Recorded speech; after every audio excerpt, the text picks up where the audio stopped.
If there was a particular way of eating that could give you the best chance possible of keeping your mind healthy and sharp into older age, would you want to adopt it?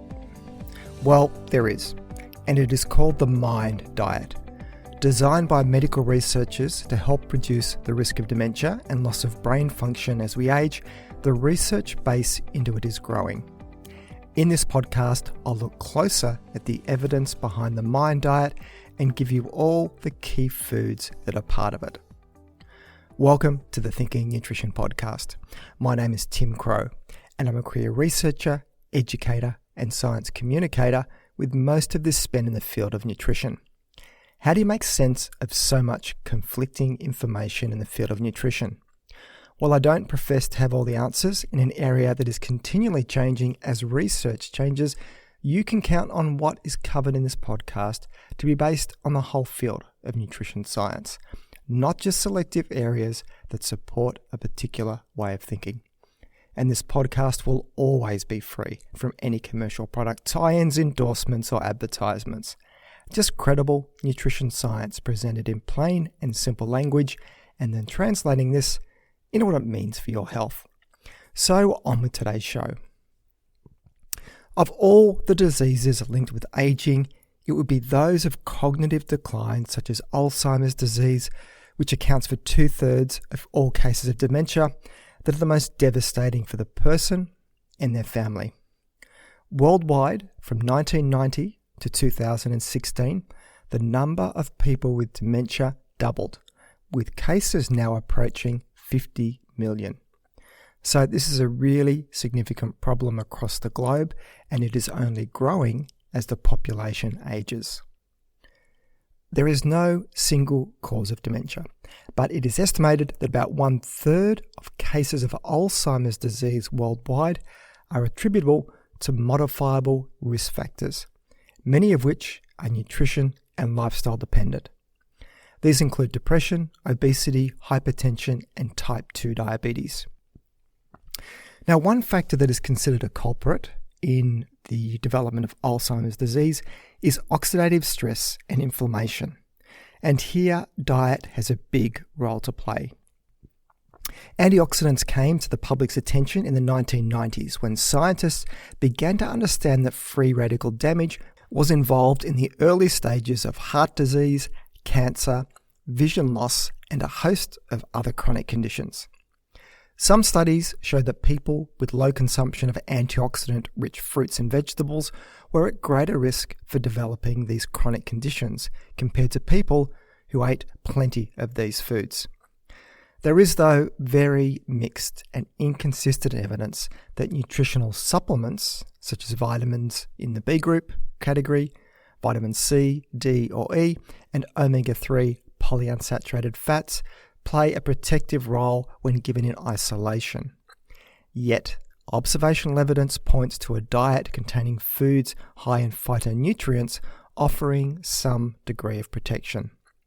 And the disconnect here is that antioxidants are not just one molecule.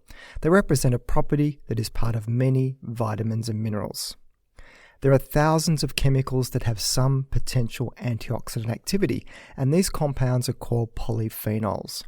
There are over 8,000 different types of polyphenols found in fruits, vegetables, grains, legumes, tea, and even coffee. And these polyphenols are far more than antioxidants, as they can also regulate cell growth and death, increase the activity of enzymes involved in removing harmful substances from the body, and also decrease inflammation. So taken together, it strongly advocates for a food-first approach if nutrition is to have a role in halting cognitive decline, rather than taking nutrient supplements in isolation. Now, this leads me into just what are the characteristics of a diet that could be linked to reducing the risk of dementia. And here we have what has been termed the MIND diet, which was developed over many years and was first published in the medical literature in 2015 by a team at Rush University Medical Center in the United States. And by diet here, I mean way of eating, not weight loss. MIND is an acronym for Mediterranean DASH Diet Intervention for Neurodegenerative Delay. So that's quite a mouthful, hence the acronym of MIND Diet. It combines characteristics of a Mediterranean-style diet with the DASH diet, where DASH stands for Dietary Approaches to Stop Hypertension. The DASH diet can help lower blood pressure, which is a risk factor for Alzheimer's disease. And on top of this, the MIND diet also includes foods specially relevant to brain health. Here is what a MIND diet could look like. Lots of leafy green vegetables and other kinds of vegetables. Berries are eaten at least twice per week. Whole grains are eaten every day. Fish and poultry are also eaten, so long as you are not a vegetarian. Legumes are a feature, as too are nuts. And to round out the Mediterranean flavour, olive oil. And if you're partial to it, the odd drop of red wine or two. The diet also limits how much red meat and highly processed discretionary foods like sweets and fast foods are included. And I'll put a link in the show notes to a nice article on the MIND diet so you can get more details of the foods in it. But my list here is pretty much your self-assessed checklist. Now, it all sounds great in theory, but just how much research is there to support eating close to what a MIND diet advocates for and real-world brain benefits? While most of the research here is observational, only in the last month, a review paper has brought all of this research together in one place. And there were 13 studies included. And surprisingly, one of those studies was a randomized controlled trial, which removes many of the biases that exist in drawing just upon observational research. And I'll link to this review paper in the show notes. And here were the key findings. All of the included studies pointed in the direction that following the MIND diet was positively linked to specific aspects of cognition and cognitive function in older adults. And here was the key finding for me. The MIND diet was actually superior to other plant-rich diets, which on their own have lots of health merits to them, and that includes the Mediterranean and DASH diets, and even the vegetarian diets. But when you take the best aspects of each of them with a mind and brain focus, the MIND diet recommendations overall came out on top of these diets as far as brain health goes. I was especially interested to look at the details of the one randomized controlled trial included in this review, because doing long-term randomized controlled trials in the area of diet and cognition is very hard to do because of the time frames needed. The intervention study involved only 37 healthy women who were obese, and they followed either a calorie-reduced version of the MIND diet or a standard calorie-controlled diet for 3 months. It was found that the MIND diet significantly improved working memory, verbal recognition memory, and attention compared with women in the control group.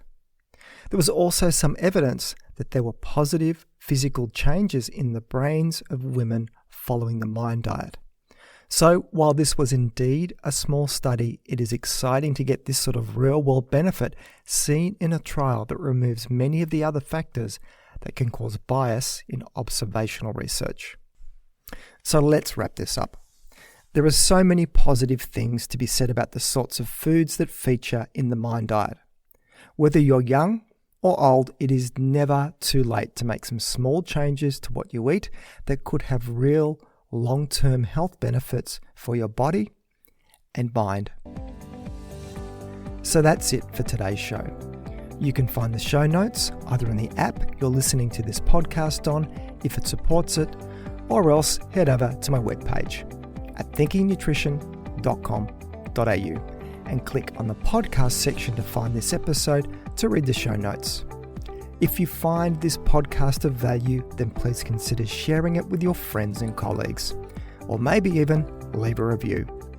This all helps increase the ranking and reach of the podcast, which means a big win for credible, evidence-based nutrition messages while helping to dilute out the crazy and making the world a slightly less confusing place. I'm Tim Crow, and you've been listening to Thinking Nutrition.